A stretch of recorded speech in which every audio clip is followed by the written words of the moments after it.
Hello friends, सभी लोगों का स्वागत है।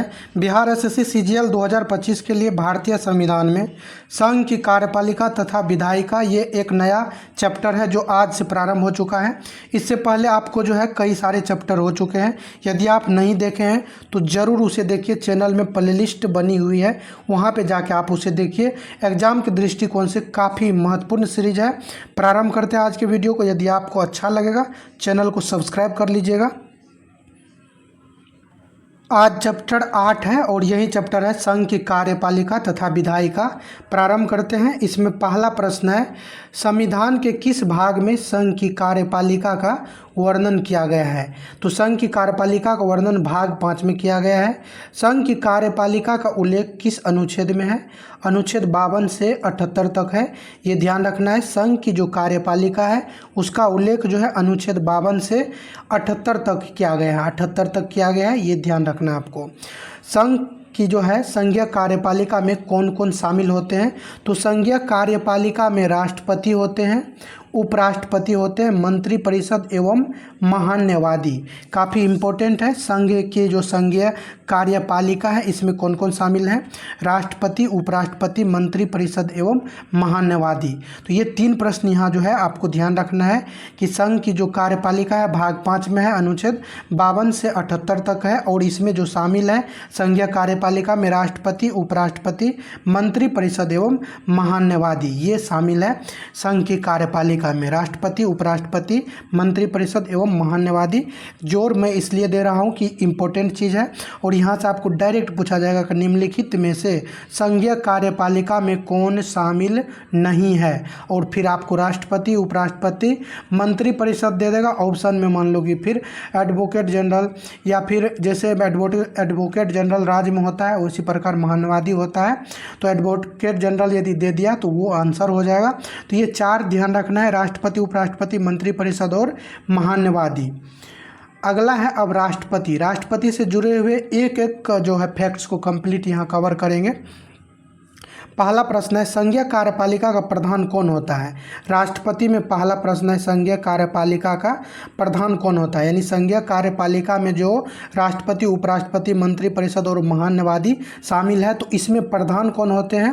राष्ट्रपति जो होता है संघीय कार्यपालिका के प्रधान होते हैं। देश के प्रथम नागरिक कौन कहलाता है? तो राष्ट्रपति देश के प्रथम नागरिक कहलाते हैं। संविधान की समस्त कार्यपालिका शक्ति किसमें निहित होती है? तो समस्त कार्यपालिका शक्ति राष्ट्रपति में निहित होते हैं। संघीय कार्यपालिका में 4 शामिल है, राष्ट्रपति, उपराष्ट्रपति, मंत्रिपरिषद और महान्यवादी।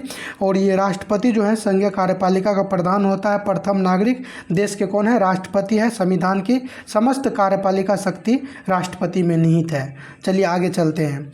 भारतीय संविधान के अनुसार भारत का एक राष्ट्रपति होगा, इसका उल्लेख किस अनुच्छेद में किया गया है? यानी भारत का एक राष्ट्रपति होगा, ऐसा कहा गया अनुच्छेद 52 में कि भारत का एक राष्ट्रपति होगा। नेक्स्ट है, संघ की कार्यपालिका शक्ति राष्ट्रपति में निहित होगी और वह इसका प्रयोग संविधान के अनुसार स्वयं या अपने अधीनस्थ अधिकारियों के द्वारा करेगा। उक्त कथन कहाँ उल्लिखित है? यानी संघीय कार्यपालिका के बारे में जो चर्चा किया गया है वही पूछा गया है कि कहाँ पे है? अनुच्छेद 53 के 1 में है। संघ की कार्यपालिका शक्ति राष्ट्रपति में निहित होगी, वह इसका प्रयोग संविधान के अनुसार स्वयं या अपने अधीनस्थ अधिकारियों के द्वारा करेगा। उक्त कथन जो है अनुच्छेद 53 के 1 में दिया गया है। भारत का जो संवैधानिक प्रधान होता है ये कौन होता है? भारत का संवैधानिक प्रधान राष्ट्रपति होते हैं, भारत के संवैधानिक प्रधान। नेक्स्ट है, किन अनुच्छेदों के तहत राष्ट्रपति की संवैधानिक स्थिति को स्पष्ट किया जा सकता है? राष्ट्रपति की जो संवैधानिक स्थिति है इसको स्पष्ट करने के लिए कौन सा अनुच्छेद है? अनुच्छेद 53, अनुच्छेद 74 एवं 75। यानी यहाँ पे ध्यान रखना है आपको कि कौन कौन से अनुच्छेद हैं जिसके तहत राष्ट्रपति की संवैधानिक स्थिति को स्पष्ट किया जा सकता है। तो अनुच्छेद 53, 74 और 75 3 अनुच्छेद हैं और इन्हीं तीनों अनुच्छेद को साथ मिला करके राष्ट्रपति की संवैधानिक स्थिति को स्पष्ट किया जा सकता है। 53, 74 और 75। अगला है, कौन राष्ट्र का प्रमुख होता है परंतु कार्यकारी नहीं? कौन है जो राष्ट्र का प्रमुख होता है परंतु कार्यकारी नहीं, तो ये राष्ट्रपति। राष्ट्रपति जो है राष्ट्र के प्रमुख है लेकिन कार्यकारी प्रमुख नहीं है, मूल रूप से प्रमुख होता है। नेक्स्ट है, यहाँ पे ध्यान देना है, राष्ट्रपति का निर्वाचन मंडल जो होता है इसका चर्चा अनुच्छेद 54 में किया गया है। राष्ट्रपति का जो निर्वाचन मंडल है इसका जो है चर्चा दिया गया है अनुच्छेद 54 में। तो राष्ट्रपति से संबंधित जो भी आपको महत्वपूर्ण अनुच्छेद है इसका मैं एक ट्रिक भी बता दूंगा। पहले आप लोग ऐसे देख लीजिए और लास्ट में ट्रिक बताऊंगा, काफ़ी महत्वपूर्ण है, कोई भी आपको मिस नहीं होगा। तो राष्ट्रपति का निर्वाचक मंडल जो है अनुच्छेद 54 में सम्मिलित है, कौन सदस्य हैं? तो निर्वाचक मंडल में सम्मिलित सदस्य कौन कौन है? संसद के दोनों सदनों के निर्वाचित सदस्य, यानी राष्ट्रपति का जो निर्वाचन होता है उसमें संसद के दोनों सदनों के निर्वाचित सदस्य, ध्यान देना है निर्वाचित सदस्य आपको ध्यान रखना है। राज्य विधानसभाओं के निर्वाचित सदस्य, जो भी राज्य विधानसभा हैं भारत में जितने, उन सभी के निर्वाचित सदस्य, तथा राष्ट्रीय राजधानी क्षेत्र दिल्ली एवं पुदुचेरी की विधानसभाओं के निर्वाचित सदस्य। तो ये इतना ध्यान रखना है कि संसद के दोनों सदन के निर्वाचित सदस्य, राज्य के विधानसभाओं के निर्वाचित सदस्य और राष्ट्रीय राजधानी क्षेत्र यानी केंद्र शासित प्रदेश में दिल्ली और पुदुचेरी विधानसभाओं के निर्वाचित सदस्य सम्मिलित होंगे। और अनुच्छेद 54 में इसका चर्चा किया गया है, चुनाव 54 में है। नेक्स्ट है अनुच्छेद 55। अनुच्छेद 55 के अनुसार राष्ट्रपति के निर्वाचन की रीति क्या है, यानी राष्ट्रपति को निर्वाचित करने की जो रीति है ये कौन सी रीति है? तो अनुपातिक प्रतिनिधित्व पद्धति के अनुसार एकल संक्रमणीय मत से गुप्त मतदान द्वारा, जो अनुपातिक प्रतिनिधित्व पद्धति है इसके अनुसार एकल संक्रमणीय मत से गुप्त मतदान के द्वारा राष्ट्रपति की निर्वाचन की रीति है। राष्ट्रपति का मतदान कैसा होता है? तो राष्ट्रपति का जो चुनने का मतदान होता है अप्रत्यक्ष रूप से ये मतदान होता है। अगला प्रश्न है, किस संविधान संशोधन के द्वारा दिल्ली और पुदुचेरी संघ शासित राज्यों की विधानसभाओं को राष्ट्रपति के निर्वाचन मंडल में शामिल किया गया? तो राष्ट्रपति के जो निर्वाचन मंडल है ऊपर अभी देखा था कि उसमें दिल्ली और पुदुचेरी विधानसभा के निर्वाचित मेंबर भाग लेंगे। तो भाग लेंगे तो वो शामिल कब किया गया था? 70वें संविधान संशोधन 1992 के द्वारा इसको शामिल किया गया था राष्ट्रपति के निर्वाचन में। दिल्ली पुदुचेरी को 70वें संविधान संशोधन 1992 ध्यान रखना है। अगला प्रश्न है, राष्ट्रपति की पदावधि उसके पद ग्रहण करने की तिथि से 5 वर्ष होगी। पद की समाप्ति पर भी वह अपने उत्तराधिकारी के आने तक पद को धारण करेगा। उक्त कथन उल्लिखित है और ये है अनुच्छेद 56 में, यानी राष्ट्रपति की जो पदावधि है पद धारण करने की तिथि से 5 वर्ष होगी। तो यानी पद की समाप्ति पर भी तब तक अपने पद पर बने रहेंगे जब तक कि उत्तराधिकारी यानी नया जो राष्ट्रपति बनेंगे वो न आ जाएंगे, तब तक बने रहेंगे, ऐसा कहा गया अनुच्छेद 56 में कहा गया। चलिए अगले पेज में चलेंगे। 5 वर्ष के पूर्व भी राष्ट्रपति की पदावधि समाप्त हो सकती है, ये परिस्थितियाँ कौन सी है? यानी राष्ट्रपति जो है 5 वर्ष से पहले भी उनकी जो पदावधि है, पद की अवधि है, उसको समाप्त किया जा सकता है। और ये परिस्थितियाँ जो है कौन कौन सी है? उपराष्ट्रपति को राष्ट्रपति द्वारा त्यागपत्र देने पर, उपराष्ट्रपति को राष्ट्रपति द्वारा त्यागपत्र देने पर, यानी राष्ट्रपति जो है अपना त्यागपत्र उपराष्ट्रपति को दे देंगे, तो 5 वर्ष से पहले भी ऐसा किया जा सकता है। सूचना उपराष्ट्रपति लोकसभा अध्यक्ष को देता है। जैसे ही राष्ट्रपति अपना त्यागपत्र उपराष्ट्रपति को देते हैं तो उपराष्ट्रपति जो है सूचना देते हैं लोकसभा अध्यक्ष को, जाके बोलते हैं कि राष्ट्रपति महोदय जो है अपना त्यागपत्र दिए हैं, यानी किसको बोलते हैं? लोकसभा अध्यक्ष को। ये टर्म ध्यान रखना है कि उपराष्ट्रपति सूचित करते हैं किसको? जो लोकसभा के अध्यक्ष हैं उनको सूचित करते हैं। और इसका चर्चा किया गया अनुच्छेद 56 के 2 में। राष्ट्रपति पर महाभियोग लगने पर, जैसे राष्ट्रपति पर महाभियोग लगा करके फिर उनको पद से हटाया जा सकता है। अनुच्छेद 61 में कहा गया अभी तक कोई राष्ट्रपति नहीं है जिनके ऊपर ये महाभियोग लगाया गया हो। तो ये जो है आपका 2 कंडीशन है जिसमें 5 वर्ष से पहले हटाया जा सकता है। चलिए अगले प्रश्न में देखेंगे, कोई व्यक्ति राष्ट्रपति पद पर पुनर्निर्वाचन 1 से अधिक बार के योग्य है, संविधान में कहाँ उल्लिखित है? तो ये काफ़ी इंपॉर्टेंट है, कई बार पूछा जाता है कि राष्ट्रपति जो है भारत में कितने बार बन सकते हैं। तो ये जो है कोई सीमित नहीं है, कितने भी बार राष्ट्रपति प्रधानमंत्री बन सकते हैं। जैसे अमेरिका में आप लोग देखेंगे तो वहाँ पे केवल 2 बार एक व्यक्ति राष्ट्रपति बन सकते हैं, लेकिन भारत में ऐसा कोई बाउंडेशन नहीं है, आप कितने भी बार राष्ट्रपति बन सकते हैं। तो 1 से अधिक बार के योग्य हैं, संविधान में कहाँ उल्लिखित है? तो अनुच्छेद 57 में कहा गया है। तो दोबारा नियुक्ति यानी कई बार भी नियुक्ति के पात्र आप होंगे, ऐसा कहा गया है 57 में। अगला प्रश्न है, संविधान के अनुच्छेद 58 के तहत राष्ट्रपति पद के लिए क्या योग्यताएं होगी? तो राष्ट्रपति के लिए जो योग्यता दिया गया है ये किस में दिया गया है? अनुच्छेद 58 में योग्यता दिया गया है, ये ध्यान रखना है। तो योग्यता है कि वह भारत का नागरिक हो, 35 वर्ष की आयु पूरी कर चुका हो और लोकसभा सदस्य बनने की योग्यता रखता हो। ध्यान देना है यहाँ पे ऑप्शन में आपको मिलेगा देखने को कि लोकसभा के सदस्य हो, ऐसा नहीं है। लोकसभा की सदस्य बनने की योग्यता रखता हो, ओनली फॉर उसको जो है एलिजिबिलिटी होना चाहिए, ऐसा नहीं कि वो मेंबर हो। तो लोकसभा सदस्य बनने की योग्यता, केवल योग्यता होनी चाहिए, ऐसा नहीं है। ऑप्शन में आपको देखने को मिलेगा कि निम्नलिखित में से राष्ट्रपति के लिए योग्यता क्या क्या है। तो उसमें आपको एक ऑप्शन में देखने को मिलेगा कि पहले तो मिलेगा भारत का नागरिक हो, 35 वर्ष की आयु पूरी कर चुका हो, पढ़ा लिखा रहना जरूरी हो। पढ़ा लिखा रहना जरूरी नहीं है, राष्ट्रपति आप ऐसे भी बन सकते हैं। और फिर रहेगा आपको कि लोकसभा के मेंबर हो, लोकसभा के मेंबर हो, ये रहेगा। तो यही आपका गलत होगा, क्योंकि लोकसभा का मेंबर होना जरूरी नहीं है।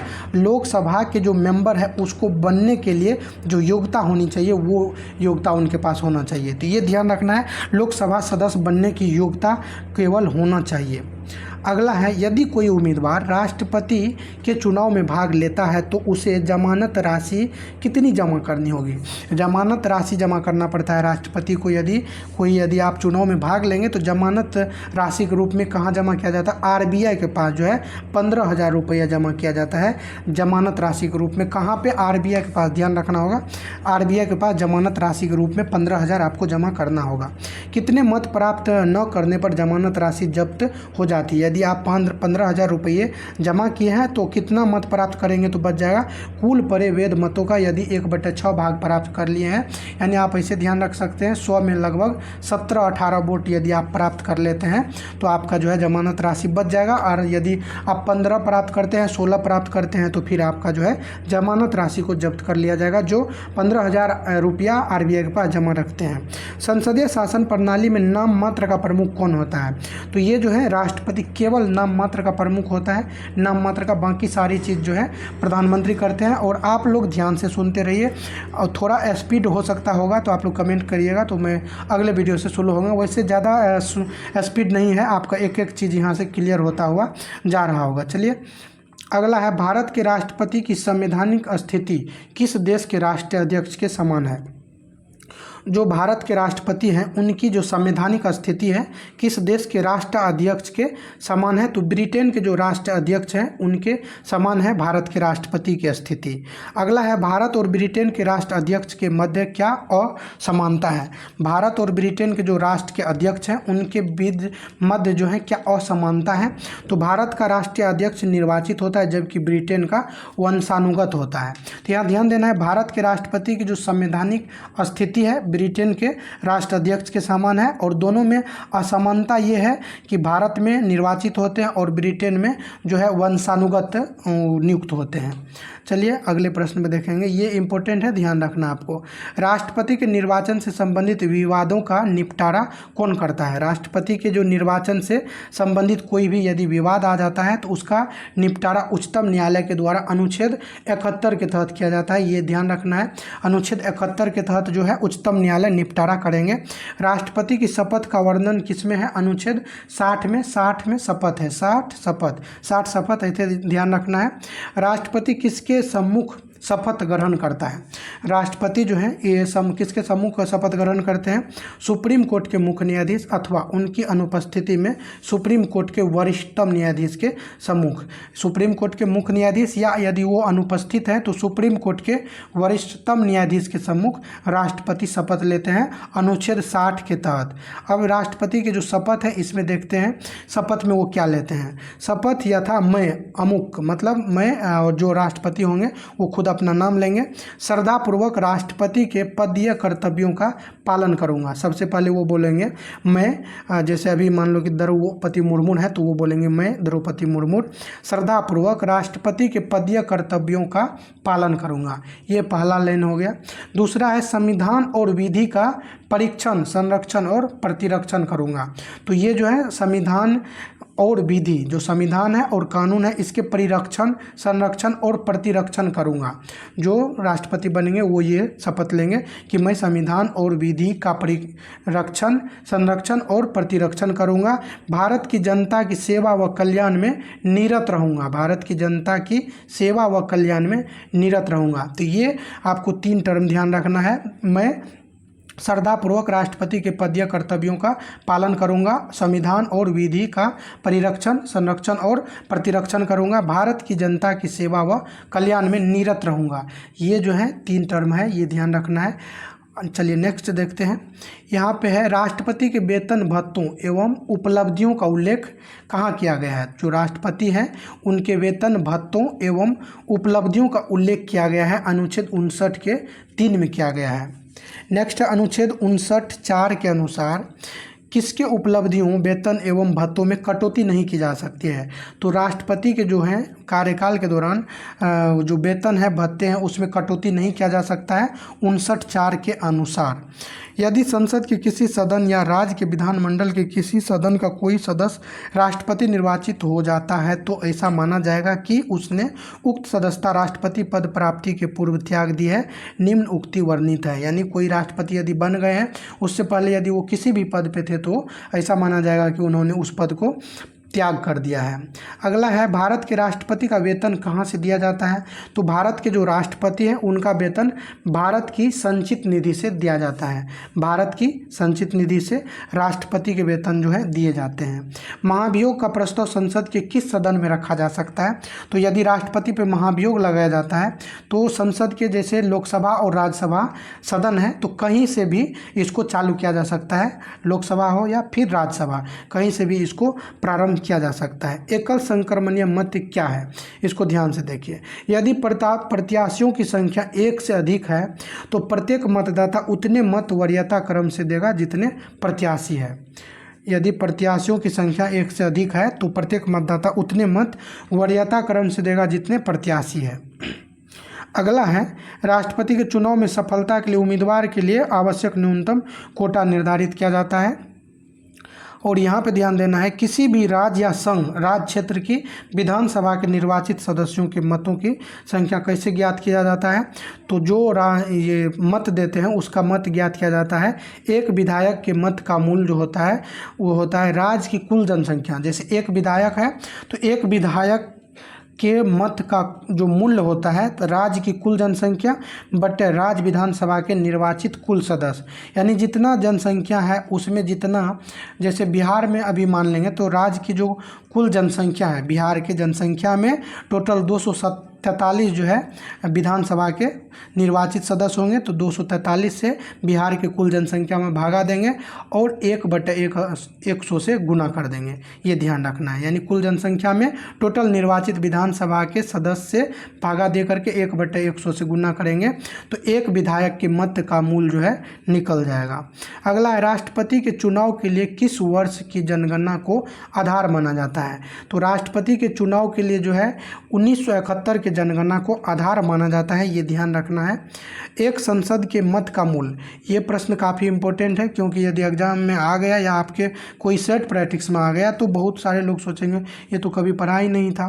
तो राष्ट्रपति के जो चुनाव है उसके लिए 1971 के जनगणना को आधार माना गया है। अभी तक एक संसद का मत का जो है मूल वो अभी देखेंगे। विधायक का मूल निकालने के लिए राज्य की जनसंख्या में टोटल निर्वाचित विधानसभा के जो मेंबर है उससे भागा देंगे, 1/100 से गुना करेंगे। अब सांसद के मत का मूल निकालने के लिए सभी राज्य विधायकों के मतों का कुल मूल, जो राज्य विधायक हैं उसके कुल मूल बटे संसद के निर्वाचित सदस्यों की कुल सदस्य संख्या। तो ये ध्यान देना है, सभी राज्य के विधायकों के मतों का कुल मूल ले लिया तो टोटल, चूँकि विधायक का निकालने के लिए तो राज्य का जनसंख्या लेते हैं और यहाँ पे विधायक का ले लिए तो यानी पूरे राज्य का जनसंख्या आ गया, उसका कुल मूल में संसद के निर्वाचित सदस्यों की कुल सदस्य संख्या से भागा दे देंगे तो वो निकल के आ जाएगा संसद का मूल। अगला है 84वें संविधान संशोधन अधिनियम 2001 द्वारा राष्ट्रपति के निर्वाचन के लिए किस वर्ष तक 1971 की जनगणना को आधार माना जाएगा। तो 2026 यानी अगले वर्ष तक जो है यदि राष्ट्रपति का चुनाव किया जाता है, निर्वाचन किया जाता है तो 1971 की जनगणना ही आधार रहेगा। तो ये 84वें संविधान संशोधन अधिनियम 2001 के द्वारा ये चीज़ तय किया गया था कि 1971 की जनगणना 2026 तक राष्ट्रपति के चुनाव के लिए आधार माना जाएगा, और 2026 में यदि कुछ चेंजिंग होता है तो फिर वो नया अपडेट आएगा। नेक्स्ट है, राष्ट्रपति का निर्वाचन किसके द्वारा कराया जाता है? जो राष्ट्रपति हैं उसका निर्वाचन भारत के निर्वाचन आयोग के द्वारा, ध्यान रखना है, भारत के निर्वाचन आयोग जो है राष्ट्रपति का चुनाव कराते हैं। अगला है, भारत का राष्ट्रपति पद ग्रहण की तिथि से कितने वर्ष तक पद को धारण करेंगे?